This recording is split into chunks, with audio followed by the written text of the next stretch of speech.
Hey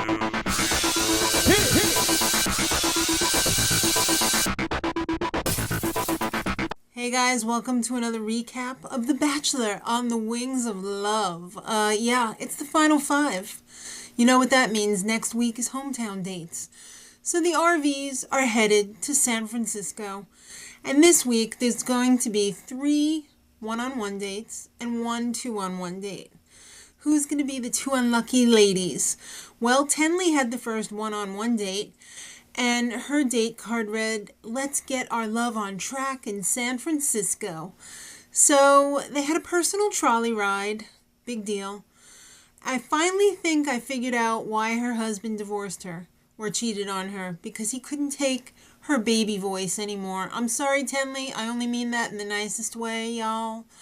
All right, so they made fortune cookies. What else do you do in San Francisco? You know, it's like Chinatown there.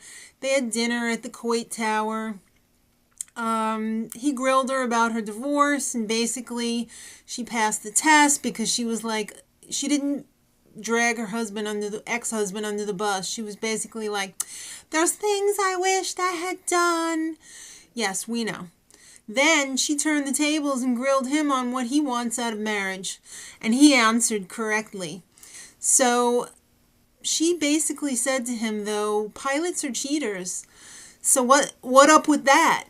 And he was like, "I'm not going to cheat because Tenley, the last woman I want to see is my wife." Okay. They opened up their fortune cookies and they both said, "Kiss me." Was that planned or what? Alright, so Corrie decides to play a funny joke on the girls. She gets the next date card, which is for the 2-on-1, 2 girls, 1 guy date card, and says it's for Allie and Vienna. And it reads, "Come be the queens in my castle."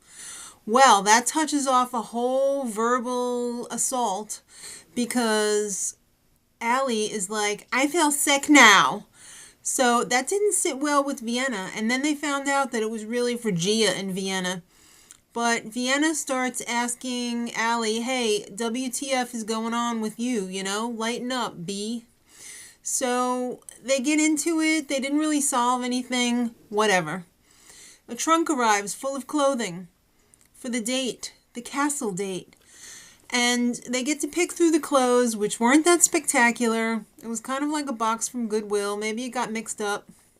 I was expecting some costumes or something, but it was some pretty awful scarves and jackets, which they didn't choose any of the cool ones at all. So they're staying overnight at the winery. A limo comes to pick them up, takes them there. Jake is waiting. It's the Napa Valley, and it's awkward. Yeah, Gia's feeling like a third wheel the whole time because she's not as outgoing as Vienna is. So Vienna rats out Allie to Jake. And yeah, it was pretty awkward because Gia was sitting right there. I mean, that's the kind of thing that you need to do when you've got one-on-one time. So then on Gia's one-on-one time, she basically says, "Jake, what the hell's going on? I've heard from the rest of the girls that you're trying to push the same lines of BS on all of us." And he's like, "Ah." Then they make out. Okay, and then if that wasn't awkward, Vienna comes looking for Jake and Gia with a lantern through the caverns of the castle winery.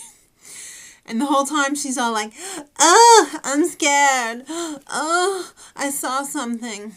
So then she finally finds out where they are, and it's time for Vienna's one-on-one time with Jake. And she tells him that she wants an exciting marriage. She wants to be like a bunch of six-year-old married people. And yeah, I guess he finds that okay, but he seems kind of distant throughout the whole one-on-one thing. I don't know whether he's thinking about Gia or whether he's just had enough. So it's bedtime. And they tuck Jake into bed with his fake fur throw. No shirt, of course. Vienna's feeling a little bit like she needs to go visit him. So she gets a bottle of wine, 2 glasses, a lantern, and goes to his room. And he confesses that he had dirty thoughts. But did she blow it? No, she got sent back to her room. I don't know if he'll keep her or not. I don't know. All right, so Corrie's one-on-one date is next, and it's love is a walk in the park. First of all, what the hell was she wearing? She had on a dress with leggings, but it was not the type of a dress that you wear with leggings. Wrong, no, wrong. Please don't ever wear that again. They went for a boat ride in the park. They had this awkward, face-to-face, nose-to-nose confrontation, yet no kiss. He's getting kind of disgusted that things are taking a long time with her. And then at dinner at the Science Center, which is like really romantic when you've got the whole place to yourself, even the fish were laughing at them because they just couldn't make it happen. So he finds out that she's saving herself for marriage. She's an AKA virgin. Well, that was like verbal Viagra for him because all of a sudden there was like this giant light bulb that went on over his pants. And he was just like, oh my God, this is great. I totally get it. This is awesome. Let's make out. All right, so whatever. Allie, it's time for her one-on-one date.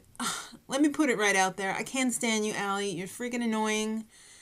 I don't like girls like you. I want to leave my heart in San Francisco. Show me your city, Allie. So they walked around in her neighborhood. She's not really from San Francisco. She's from Massachusetts. But she's living in San Francisco right now. He bought her flowers at the flower shop she had wished somebody would buy her flowers at before. Then they went to a cafe, and she tells him that she's taking this all very seriously. So, yeah. She took off her pirate hooker boots at the park, kicked around the little ball, and then proceeded to fall on top of his genitals. She straddled him. What a slut. I haven't seen any of the other girls do anything like that. I mean, they were face to face, straddled. So, it was genital to genital. I'm sorry. I'm just disgusted by the whole situation. He called her out on the whole Vienna thing.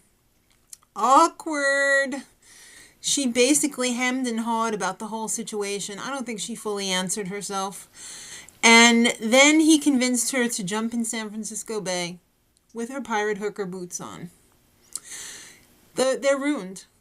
They are totally ruined now. All right, so it's time for the cocktail party. And first he danced with Tenley. Whatever. Then he reassured Corrie that virgins are okay. And Gia, honey, don't you worry, because you're not like any of the other girls in this house. Vienna, well, he took her to his room to see the view of the city. Great. And then Allie, she didn't get any one-on-one time because she just had a 6-hour date with him. All right, so it's time for the rose ceremony. And he just wants you to know his heart is breaking, okay? First rose goes to Tenley, then Allie, then Gia. So it comes down to Corrie and Vienna. Now, personally, I really think he's got the connection with Vienna and she's going to be standing in the final two. But they got to make some drama. That's what they get paid for. They get paid to entertain. So Corrie is sent home, and yes, he keeps Vienna because that's the master plan. Next week, it's the hometown dates, my favorite of all the episodes. And, surprisingly, there's not going to be another rose ceremony next week. I wonder why. We'll have to wait and find out. Till then, much love.